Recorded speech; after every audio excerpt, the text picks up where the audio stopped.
أعوذ بالله من الشيطان الرجيم. بسم الله الرحمن الرحيم. يا أيها المزمل قم الليل إلا قليلا نصفه أو انقص منه قليلا أو زد عليه ورتل القرآن ترتيلا إنا سنلقي عليك قولا ثقيلا إن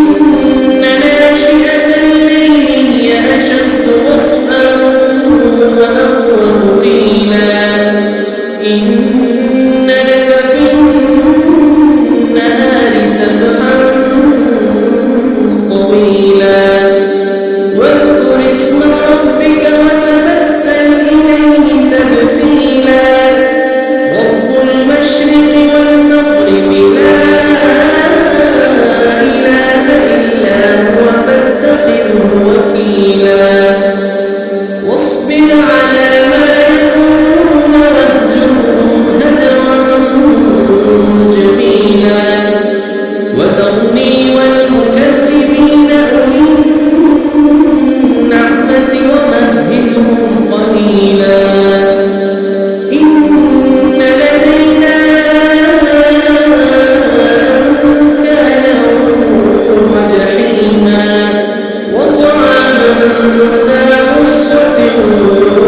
وعذابا أليما يوم ترجف الأرض والجبال وكانت الجبال كثيبا مهيلا إنا أرسلنا إليكم رسولا شاهدا عليكم كما أرسلنا إلى فرعون رسولا فعصى فرعون الرسول فأخذناه أخذا وبيلا فكيف تتقون إن كفرتم يوما يجعل الولدان شيبا السماء منفطر به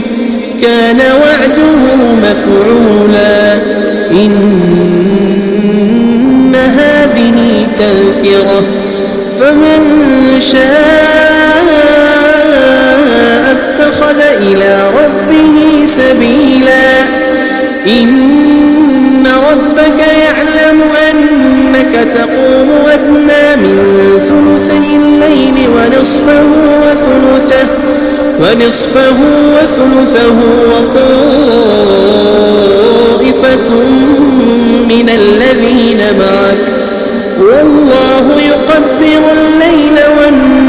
والنهار علم أن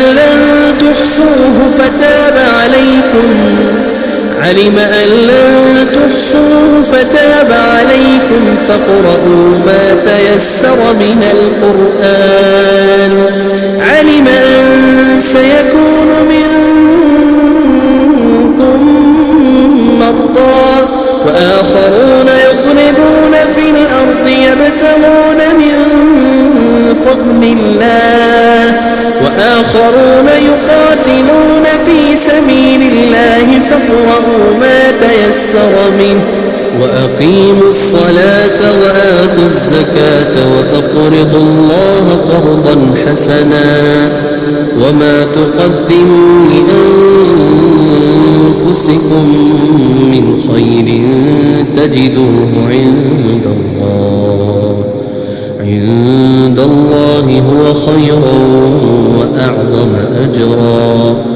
واستغفروا الله